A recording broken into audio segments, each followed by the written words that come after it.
Right, so welcome everyone to our blab for the love of running. My name's Alison King. I'm in New Zealand, and this is Leah. Do you want to tell the world where you are? Hi, I'm Leah Gilbert. I'm from Newcastle, Australia.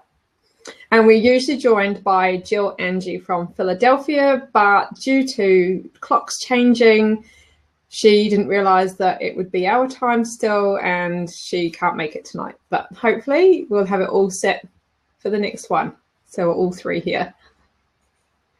So we've had a bit of a hiatus. I went away on holiday. Do you want to have a bit of a catch up what you've been up to since the last time, Leah? And then we'll kick off into your brand new project.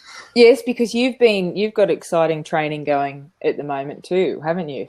Yeah, we're doing marathon training for the Rotorua Marathon, which is our local event. It goes around a lake. Yep. So the lake is conveniently 42 kilometres, around. So give or take a dog leg that they include. Makes it for a very pretty run then. Yeah, it's quite scenic in some points, but then you get to the far side of the lake and you can see the city on the other side, and it's like, oh God, I'm still going to get all the way over there. It looks so far away. Yeah. And it's quite hilly, and towards the end, there's a bit of a false flat, so it's actually really an uphill, but a very gradual uphill. And when you get to like 35, 36 Ks, you just really can't be bothered with that.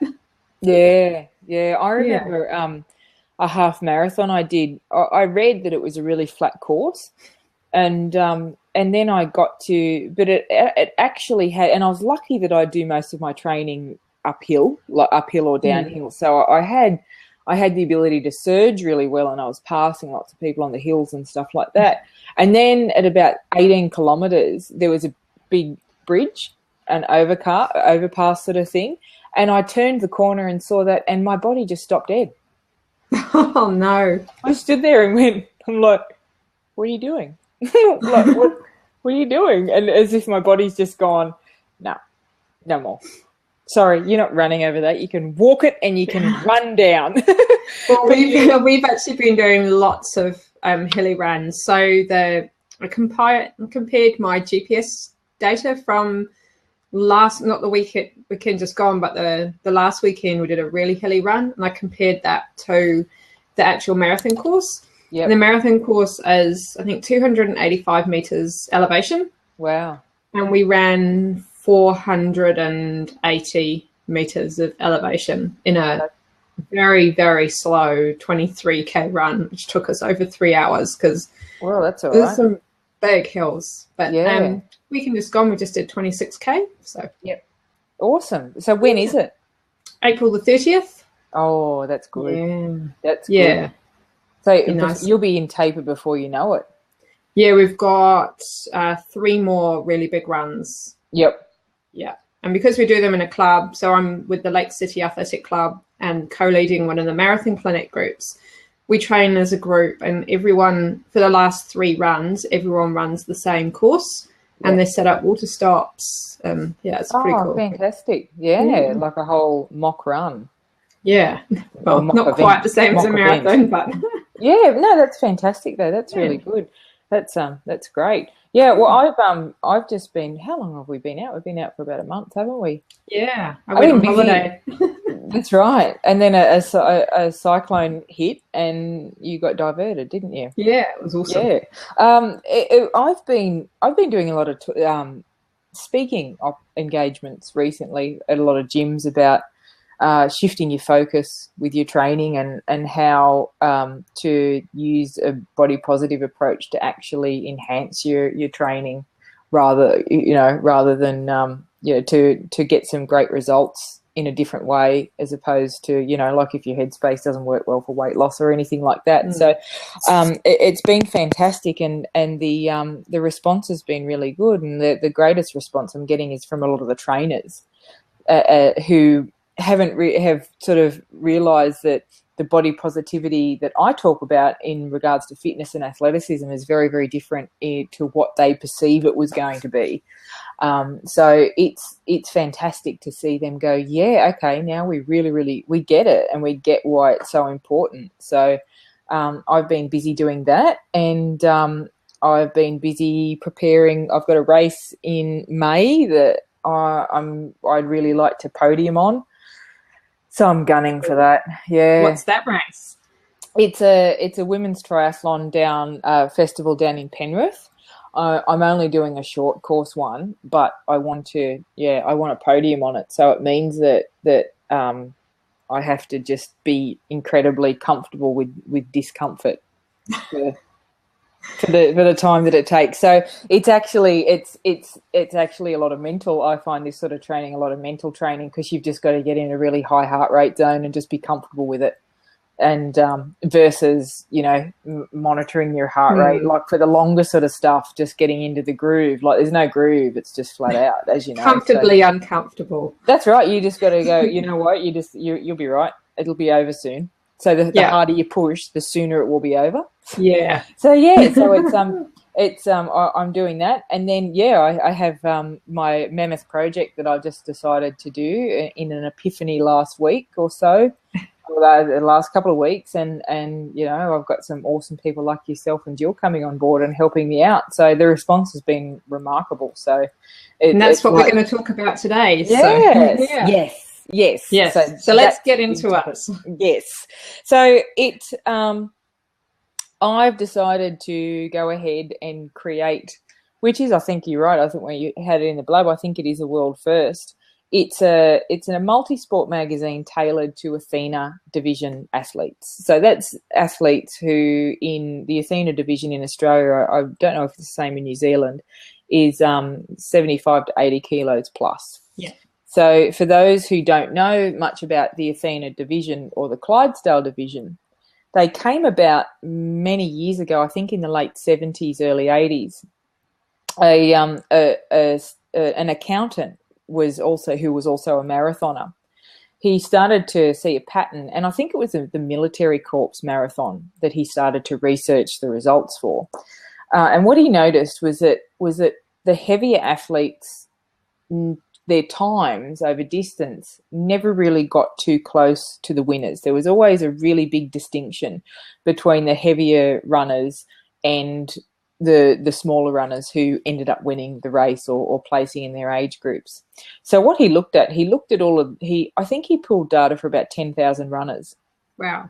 Over some time. And what he realized was that the effort output of the larger athletes over that distance actually equated to the same level of effort that, say, a smaller person was putting in and clocking a smaller time. It was just the physics of the larger body that meant that they went slower. So had some of the larger people ran at the same effort level that they were running at in a smaller body, they actually would have been competitive with their times. But because of the physics of moving sort of the larger body, their times were very different. So he came up with the concept of creating their own division for men and women who are over a certain weight, so that they could actually be competitive not in amongst themselves necessarily, like to have their own division. It's a perception that it's easier.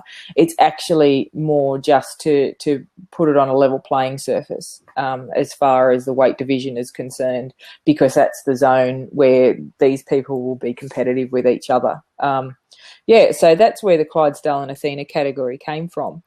And over many years, it has actually depleted in its prominence. Some triathlons still have the Athena category or the Clydesdale category. I can think of only one in New Zealand that has ever had Athena and Clydesdale. Yeah, so one of the iconic triathlons here, the Noosa Triathlon Festival, it still has them. And there's a couple of smaller triathlon festivals that have that division. However, it's not overly competitive. So you can actually compete in their whole series over the summer in the Athena category and be competitive, but there's no overall award sort of thing. So you can't win an overall Athena championship or anything like that, which I'm trying to change slowly but surely. I'm just trying to change that, because I honestly think that there are people who would really love to be competitive and who really would love to, I'm myself. I would really love to, and I guess in a lot of instances I can be competitive in my own age group. But as far as an overall title, I'm probably not a chance to be, incredibly competitive in that sense. So no matter how hard I train. So I think it would be a fantastic thing how we have that sort of championship or overall thing that we could go for. But I digress, of course. So in 2014, the USA Triathlon actually reinstated an Athena and Clydesdale national championship.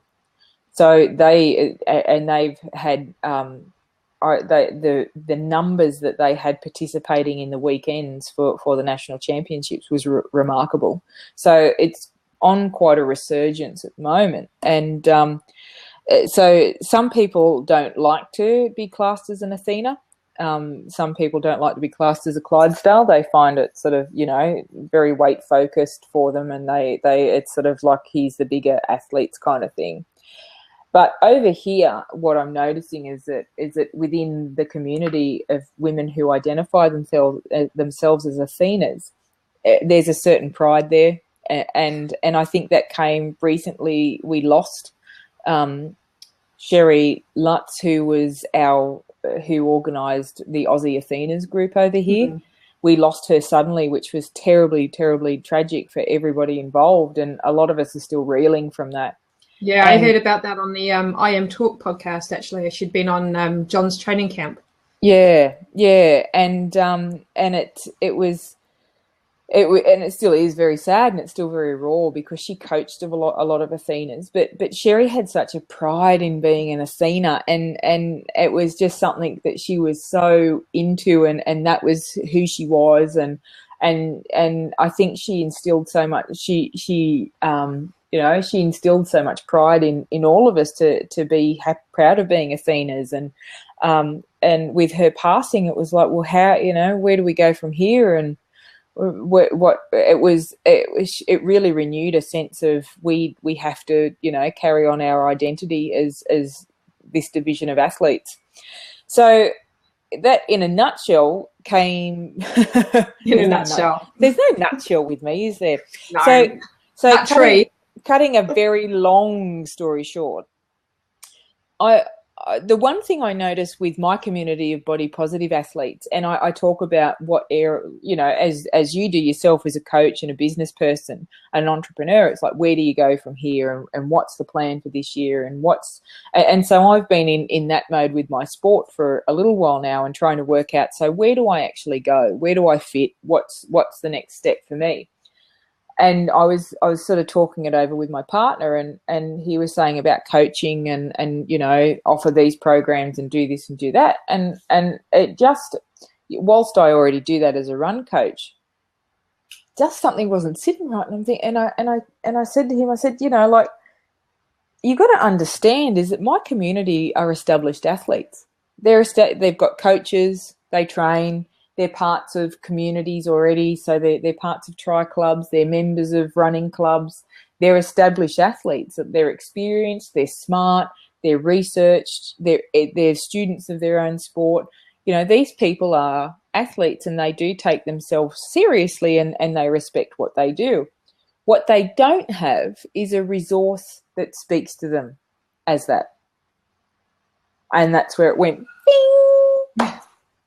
What would I like to read? Well, I'd love to read something where I didn't have to water down the pace all the time and feel that my pace wasn't enough. So when, for me to sit and someone who's coming back from having a child and not the fastest runner anyway, whose full tilt pace might be 5 minutes 30 kilometers or something like that, it's hard for me to read about and translate information that's talking about paces that are in like the 3 and 4 minute marks. Mm. So it was really the fact that I just realised that there's this community of people, of athletes who don't have resources that treat them like athletes. And when you look at the fashion, the running fashion, and you look at it and you go, well, that only goes up to a size 12. So yeah, and it's also about the technical information too, and it's about being able to provide technical information that respects us as athletes, who we don't necessarily have to keep talking about, well, the bigger athletes must consider this, or the slower people need to consider this. It's just your pace is normal. We'll talk to you, we'll talk to you that a 7-minute 10 kilometre or a 7-minute 30, 10 kilometre pace is normal. It's not a slow, it's not for the slower paced athlete, blah. Do you know what I mean? Yeah. So you're going, yeah, I get that I'm slow, let's, why do I have to read about fast people all the time? Yeah. And feel slow. It's like, okay, no, there is a whole community of people and runners who run at 7 minutes 30. Yeah. And who run at 8 minutes, and who are actually very, very proficient at walk-run intervals. And it's about having information that's available to people, so they can excel in what they want to do. By finding information that's relevant and relatable to them. And I think that's the thing, is that I'm not bagging out the publications that exist. They have their own purpose, and they have they have their own target audience, and that's okay. It's just giving an alternative to people who would like to have a publication that gives them technical information about their sport and talks in paces that is relatable to them, but also issues and gear that is relatable to them. So it's about plus size tri gear, as you said, about plus size running gear. Where do you find compression socks that might fit your calves? It's all those sorts of things that we kind of have to skim through in all the other magazines, because that's really nice, but it doesn't apply to me. Yeah. So you announced this just a couple of weeks, almost 2 weeks ago, I think you announced it. I did. I did a mock cover, and I was so proud of it. That's awesome. Because I totally mastered it myself. So I'm like, that looks awesome. And I thought I'd just, put it in my community and of body positive athletes, and just see how everyone felt about it.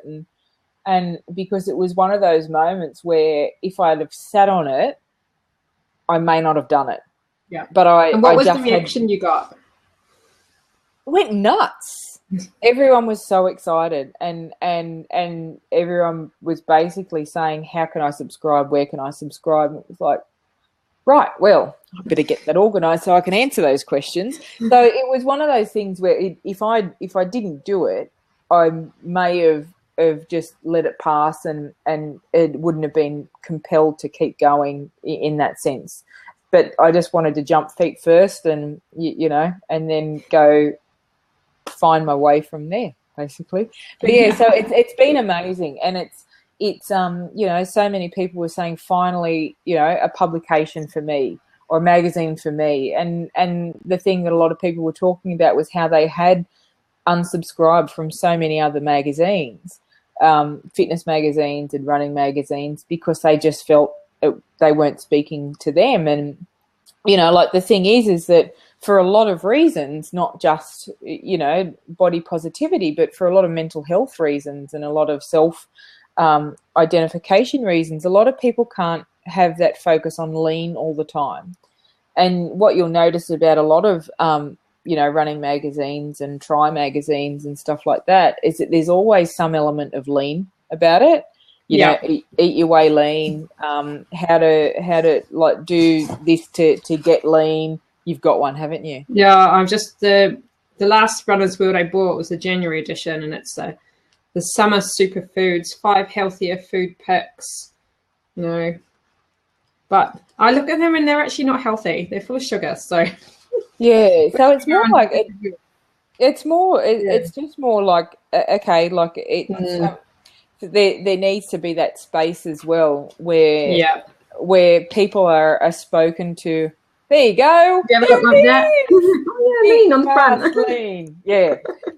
So and that's okay for people who want to get lean and who you know can be in that headspace where they're going to focus on getting lean, all of that stuff. That's okay. But there is a group of people, as you know, who don't want to read about that all the time and who can't read about that all the time, who just need to be able to function in the body that they're in now to enjoy their sport.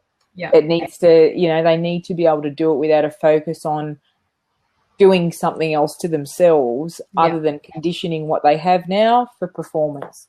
So it's basically an extension of everything that I talk about anyway, which sits really comfortable with me. And it just feels so right. So that's why I had to just go for it and gun for it and still have to, you know, like, because there'll be times where you just think, out, what have I done? But you just, you know, like you just have to remind yourself that, you know. The greater good. Now, all for the greater good. That's right. That's right. Yeah. Well, now, I feel really privileged to be, you know, one of the contributing writers. And we've got Jill, one of our co-hosts, on board as well, I see. Yeah. And so I know you're getting as many people who are already in this field to contribute and to help the readers. Yeah, so we've got some really good contributors on board so far, such as yourself. So this is like you know, like the aim is for it to be quite like very little editorial content. It's a technical magazine for people who would like to read about how to get faster or how to do whatever, you know, how to swim better, how to improve technique. So it's like a just the facts, ma'am, as you know, but it's a space where you can just go and be an athlete, if that makes sense. And you can read about stuff and you can learn about your sport without thinking that it applies to other people and not really you. Mm-hmm. So I've got yourself on board, and you've got a wealth of information, you know, as far and experience as well. So you're going to help with you know, using your tri experience and Ironman experience. And I am an Athena division winner. Yes, there you go. The Rotorua Half Ironman 2007, I think it was. There you go. See, we've got a medal winner on board. Yeah. Top Athena. No, it was 2009. That was it. I won a big pink cuddly monkey, which I still have. Awesome. Yeah. I want that over here. So we've got yourself, we've got Jill. We've also got Julie Creffield from the UK. Awesome. So she's actually going to she's a marathoner like yourself. So she's going to do a little bit more about the psychology of you know, getting in your own head in the long run. Right. And, she's really good at writing about what goes on up here while you're trying to push those limits and get your distance going. And I've got you and Jill talking about, you know, a few more technical things, which is fantastic. And I've got a swim coach on board. Her name is Coach Kaylin from the States. She's, I don't know if you've seen, she talks a little bit. Is she in Hawaii? No, she different coach. I think she's in the Midwest somewhere. She's been a swim coach for over 20 years. Wow. And she has a great ability to put technique talk into words in a way that you just go, that totally makes sense. And you can almost picture what she's talking about. So she has a real knack for talking, and she's great as far as everyone who was on board is great at just respecting people for the athletes that they are. So it's not talking about what you're going to do when you do something else. She talks to you as right now you're an athlete who is learning more about your sport. And it's great that all of you sort of have that attitude as well. So, and then we also have a PT on board who's a very, very enthusiastic cyclist. He's our lone male contributor at the moment. He's going to do a lot of technique sort of stuff. So about how to build your core, how to build your strength on, so you're faster on the bike leg. So it's going to be about really how to enhance your performance as someone who, you know, like we do have areas that we're really good at as bigger athletes. You know, we're fast on the flats on bikes. we're good on the downhill if we have the right technique. Oh yeah. Yeah, we're good swimmers, you know, and some of us, and a lot of us, are probably quite strong runners. So it's all of it is going to be targeted to how to exploit your strengths. Yeah. So it's not coming from a point of weakness. It's coming from a point of if the bike leg is your strongest leg, or if cycling is your thing, this is how you get better at it. If swimming is your thing, this is how you get better at it if you want to. So hopefully it's going to be a publication that people read and want to, you know, go and enter the A grade race, and they train for it, and they, you know, and they get on board and they get themselves a coach, or they go to their coach, right, I'm doing this. So hopefully it's one of those that they come away from inspired but also informed as well. Yeah. Now, when do you hope to have the first edition ready? June or July. Yeah. And how can people get their hands on it? So it's going to be a digital publication to start with. The main motivation behind that was because I had to think of how I like to read things. Because I you know, if I think as you would know as a journalist, one of the greatest skills that you can do is just do things like you're talking to yourself, or you're writing to a person. So in a lot of what I do, I write to myself, or I think of, okay, as someone who for many years has spent thousands of dollars on these sorts of magazines, where do you like to read it? How do you like to read it? What do you like to read? So I was thinking of a digital publication, because a lot of us spend lots of times on trainers, you know, or we're laying down reading, or we're recovering, or we've got kids, or, you know, like it really needed to be something where you could pick up and read anywhere. So we're going with a digital edition, and that way it cuts down costs as well. And it can be a cost that's accessible to everyone. And then it can get delivered immediately to everyone in the world, rather than having to wait for the postie, you know, that they're going to come today. Yeah. Well, the thing I like about digital publications is that I can read it anywhere. Yeah. And I can read it before bed of a night time, or I can, as you said, I can read it on the trainer if I want to. All those sorts of things where it came into mind. And I just thought, I think it just needs to be digital, and then, you know, we might do one print edition per year. It depends, you know, whether it's on tactics or a full training guide, but we'll see how we go from the first edition and just move from there, basically. But it's also got to go around the world. Because we're an international group, and we've got lots of international followers. So and that's where we'll have it'll hopefully be something that applies to people everywhere as well. So we've got, in having a real breadth of international contributors, you can each talk to your own location as well. Yeah. So it'll be each person will kind of have that unique insight into a certain part of the world that they're running in, or that they're competing in. So yes, so June, July. It has we have a Facebook page, the Athena Multisport Magazine. Yeah, Athena Multisport Magazine Facebook page. There's not much on it at the moment because I'm very busy. But well, they're saying if you want something done, give it to a busy person. So that's right. I'm very busy doing the magazine. So on that page though, there is a link where you can put your details down to subscribe for more information. So you're basically saying, yes, I'm interested. And then once we get organised and we get some things on board, we'll start doing some email updates and keep everyone posted. So I would like to keep in contact with everyone that way versus a Facebook page, because, Facebook works really with pages. With it being Athena, and I know like some of the other magazines focus on lean and the foods that you should eat to lose weight. Is there going to be any food element to Athena? Yes. Yeah. So we'll have nutrition on board, but it'll be about strategic nutrition. What foods do you have before a long run? If you don't like eating breakfast, what foods can you eat of a night time before that can help you, your glycogen stores? It's about creating and recovery foods. So the nutrition will have a specific food, fuel, nutrition aspect to it. So it'll be how to enhance and complement your performance with food. So it's not about losing weight. It's not about eating to get lean. It's not about any of that. Yeah. It's because there's so much noise, and I think that's why I wanted it to be quite a technical publication. Yeah. Because there's so much noise. You don't know whether to eat this way or that way, or high fat, low carb.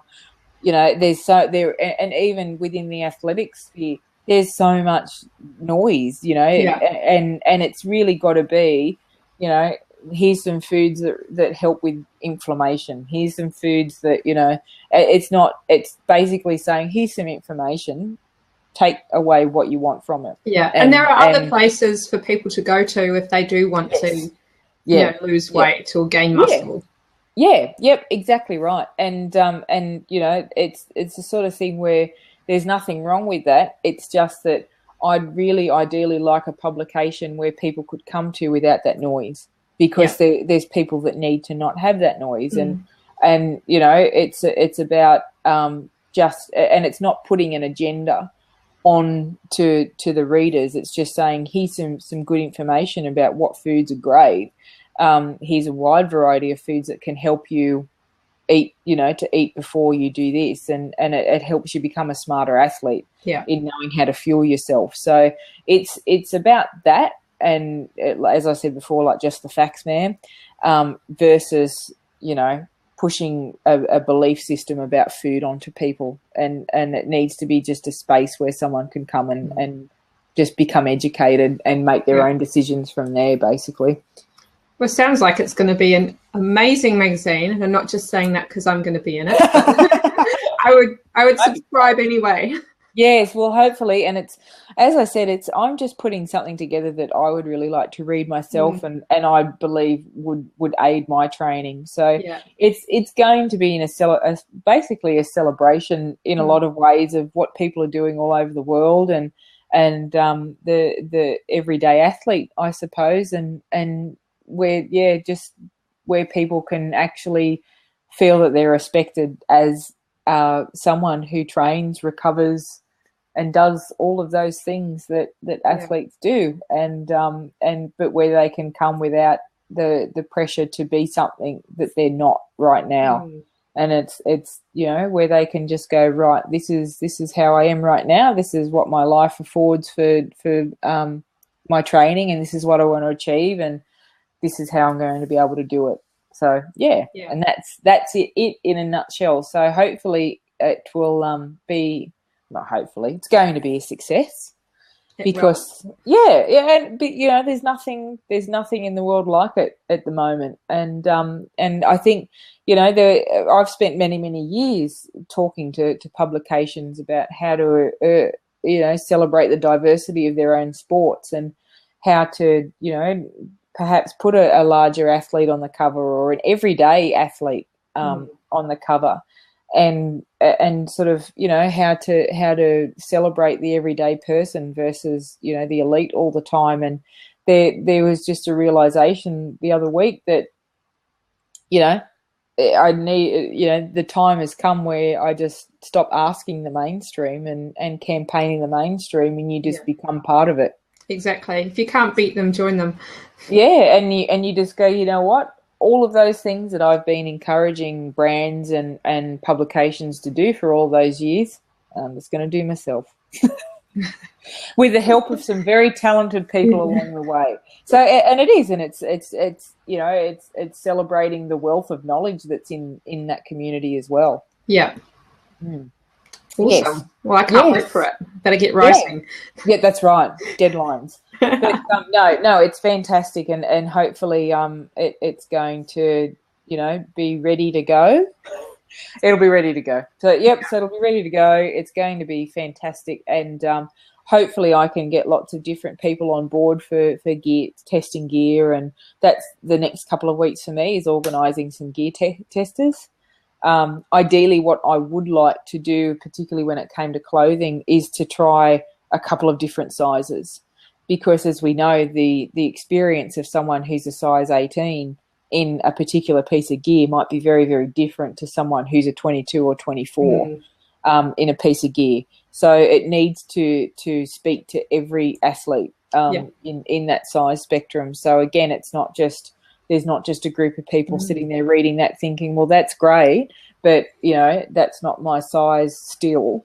And, that's great to feature a size 16, but how does it wear on a 20?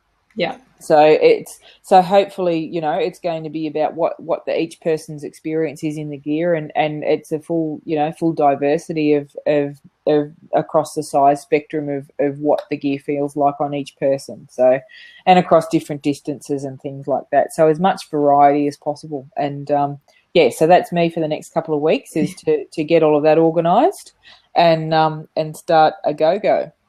Awesome. So it sounds like you've got lots to do. Yeah. So if you'd like to be a gear tester, go to the Athena Multisport Magazine page, and I, through the email subscription in the next week or so, I'll put a call out for gear tester volunteers. So, and anything that you'd like tested too. So it's going to be a publication for the community as much as anyone else. Yeah. So if you've got any suggestions, anything that you've always wanted to read about, email me.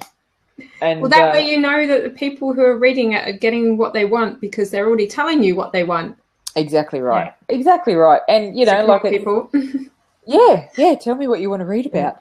Do you want to be inspired? Do you want, what sort of knowledge do you want to gain out of it? So it's really going to be as much for the community as possible. So about the community, for the community, with the community. Yeah. Yes. Well, it's pretty awesome. And, what an amazing epiphany to have. I know, right? Couldn't have been about cleaning my house any better or anything, but just something a little bit more epic for me to undertake. But no, it feels very right, and I actually have laser sharp focus on the tasks. So that's when you usually know you're on the right path. Is when you're just all over it. I can imagine all the mind maps and things that you've done. Yes, there's lots of writing all the time. So there's notepads everywhere at the moment. Yeah. So, but it's coming together really nicely. Actually, the all the pieces of the puzzle and everyone's topics are starting to look really good. And you just got to knuckle down and get it done. Right. It's my next endurance event. I don't know. I only need to race short course at the moment. I can't afford to do anything big. Oh. This is my endurance. This is my Ironman for the next few months. Oh, God, don't talk to me about Ironman. I sent someone a video last night at YouTube of inspiring Ironman finishes. And, God, I was just welling up thinking, oh, God, I need to do it again. That's right. You do like, I've got to go bigger. But I don't have a bike anymore, so that's a bit of a problem. Oh, get a bike. Yeah. Get a bike, yes. Oh, that's fantastic. Well, we'll hopefully, what will we be back with Jill next week? 2 weeks. Oh, 2 weeks. So we'll be back to normal times. Fantastic. Because we'll have all changed our clocks. So I'm guessing, when do you change yours? Soon. I think it's like this over the Easter weekend. Yeah, it'll be soon. We'll know it anyway. But that'll be fantastic, and I'm sure I'll have more news anyway. And I think Jill's rehab's going well from her knee, so that'll be exciting to hear how she's going too. Yeah. So it's been a great blab learning all about the Athena Multisport Magazine. Go and check it out, Facebook. Yeah. And sign up for updates and tell Leah exactly what you want. That's right. Tell me what you want to read about. Yeah, cool. All right. Well, thanks for telling us all about it, Leah. That's all right. Good to talk to you again.